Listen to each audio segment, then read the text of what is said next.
जिस तरह ट्रंप का अमेरिकी सदर बनना दुनिया और खुद अमेरिका के लिए एक अजूबा था, इसी तरह उनकी रुखसती भी हैरत अंगेज रही। डोनाल्ड ट्रंप इन अमेरिकी सदूर में शामिल रहे जो सिर्फ एक ही बार सदर मुंतखब हो सके।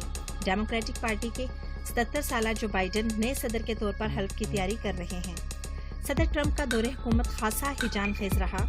उनकी मीडिया से इंतखाबात के दौरान ही खुली जंग शुरू हो गई थी, जो आखिर तक जारी रही। वो अमेरिका फर्स्ट के नारे के साथ इक़्तिदार में आए थे और इसी बुनियाद पर अमेरिकी पॉलिसीज में गैर मामूली तब्दीलियां लाए, जो नए सदर के लिए किसी चैलेंज से कम नहीं।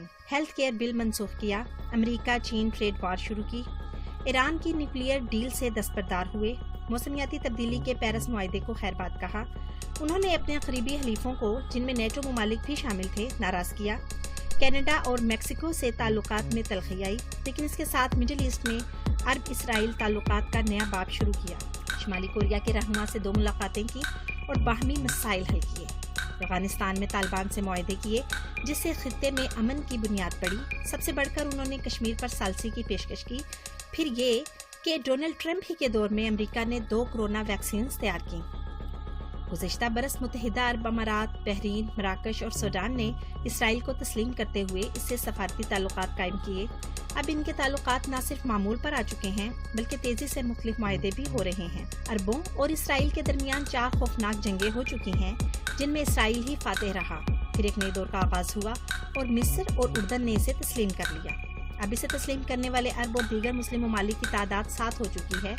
माहिरीन के मुताबिक ये इनकलाबी तब्दीली सदर डोनाल्ड ट्रंप और सऊदी अरब की मरहून मिन्नत है। सऊदी वली अहद शहजादा मोहम्मद बिन सलमान समझते हैं कि शायद इसी तरीके से एक आज़ाद फ़लस्तीनी रियासत का क़याम मुमकिन है। अब सबकी नज़रें रियाज पर हैं कि वो कब इसराइल को तस्लीम करता है। ईरान की अल-कुद्स फोर्स के सरबराह जनरल कासिम सुलेमानी की अमरीकी ड्रोन हमले में हलाकत ने खित्ते में बदअमनी और बदगुमानी की इस आग को मज़ीद भड़काया, जिसने गुज़िश्ता कई सालों से मशरिक़ वस्ता को अपनी लपेट में ले रखा है। जनरल सुलेमानी की हलाकत से ईरान अमेरिका कशीदगी एक मरतबा फिर अरूज पर पहुंची और एक बड़ी जंग के खदशात सर पर मंडलाने लगे। ताहम शुक्र है कि बाद तक बयानात और चंद मिसाइल हमलों से आगे ना बढ़ी। जनरल सुलेमानी ईरान की इलाकाई खारजा हिकमत अमली के नफाज का कलीदी किरदार थे।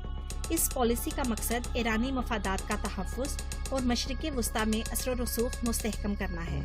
चूँकि सुलेमानी एक फ़ौजी जनरल थे, तो जाहिर है कि इनकी अल-कुद्स फोर्स इन मकासद के हसूल के लिए फ़ौजी तरीक़ाकार ही बरूए कार लाती थी। वो ईरान के ज़रिए असर मसलह जंगजू ग्रुप्स के ज़रिए मुख्तलिफ ममालिक में कदम जमाते थे। शाम और यमन की खाना जंगियों में इसकी वाज़ेह झलकियाँ देखी जा सकती हैं। ईरान की इस कदर अहम और ताकतवर शख्सियत की अचानक हलाकत आलमी सियासत में किसी धमाके से कम नहीं थी। भारत में जिस मसले पर सबसे ज्यादा सियासी बहस मुबाहिसा और एहतजाज हुआ, वो नया शहरियत बिल था, जिसे नरेंद्र मोदी की हुकूमत ने अददी अक्सरियत की बुनियाद पर दिसंबर 2019 में ईवान से मंजूर करवा लिया था। ताहम इसके खिलाफ 2020 में भी मुसलसल एहतजाज जारी रहा। इस बिल के जरिए भारतीय शहरियत के बुनियादी अज्जा में यकसर तब्दीली कर दी गई, जिसे माहिरीन ने मुल्क के सेकुलर आइन के मुनाफी करार दिया। इस बिल से सबसे ज्यादा भारतीय मुसलमान मुतासिर हुए, जिनकी तादाद 24 करोड़ के लगभग है और जो कुल आबादी का तकरीबन 20% है।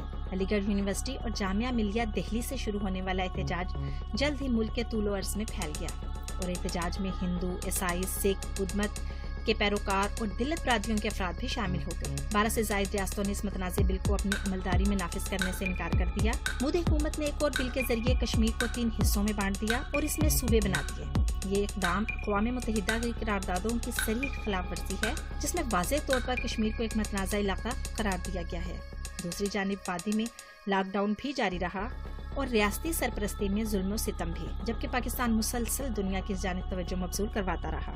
31 जनवरी की रात का वो नज़ारा बहुत सी यादें ताज़ा कर गया, जब लंदन में यूरोपीय यूनियन का झंडा उतारा गया और सिर्फ बरतानिया का झंडा तनहा लहराता रहा। दूसरी तरफ ब्रसेल्स में यूरोपियन यूनियन के हेडक्वार्टर पर लहराने वाले बरतानिया के झंडे को लपेट दिया गया। दोनों जगहों के माहौल में खासा फर्क था।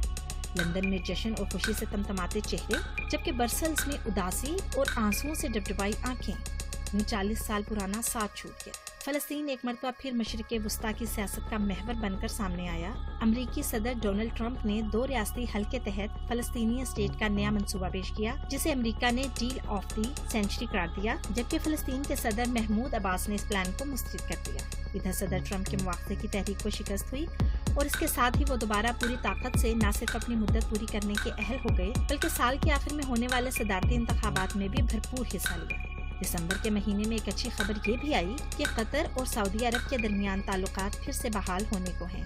یاد رہے 2017 میں قطر اور خلیجی ممالک کے درمیان کشیدگی پیدا ہو گئی تھی، جس پر قطر کو خلیج تعاون کونسل سے نکال دیا گیا تھا۔ تعلقات کی بحالی میں امریکہ نے بھرپور کردار ادا کیا۔ گزشتہ برس افغان امن عمل میں خاصی پیش رفت کی گئی۔ افغانستان سے غیر ملکی افواج کی واپسی کا ایک اور معاہدہ ہوا۔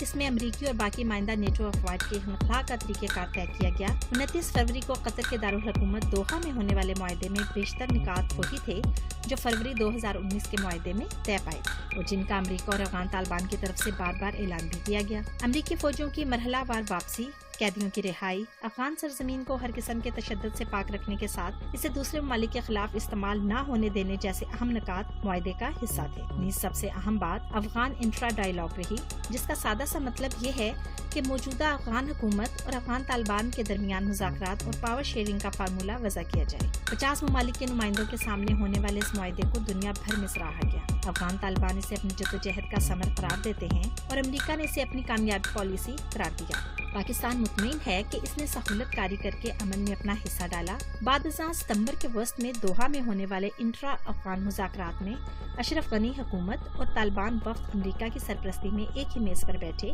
یوں افغانوں کے درمیان افغانستان کے مستقبل پر بات چیت کا آغاز ہوا۔ سال کے آخری دنوں میں آذربائیجان اور آرمینیا میں ناگورنو قراباغ کے تنازع پر جنگ چھڑ گئی۔ اطلاعات کے مطابق دونوں طرف 2000 سے زائد ہلاکتیں ہوئیں۔ تاہم نومبر کے آخری ہفتے میں روس کی کوششوں سے سیز فائر ہو گیا۔ اس جنگ میں بظاہر آذربائیجان کی فتح ہوئی کیونکہ آرمینیا کو ان علاقوں سے بھی ہاتھ دھونے پڑے جو اس کے قبضے میں۔ اس معاہدے پر آذربائیجان میں جشن منایا گیا جبکہ آرمینیا میں حکومت کے خلاف مظاہرے ہوئے۔ پاکستان کے آذربائیجان سے بہت قریبی تعلقات ہیں، اس لیے پاکستان نے واضح طور پر برادر ملک کے ساتھ کھڑے ہونے کا اعلان کیا، جس پر آذربائیجان کے عوام اور حکومت کی جانب سے خوشی کا اظہار کیا گیا۔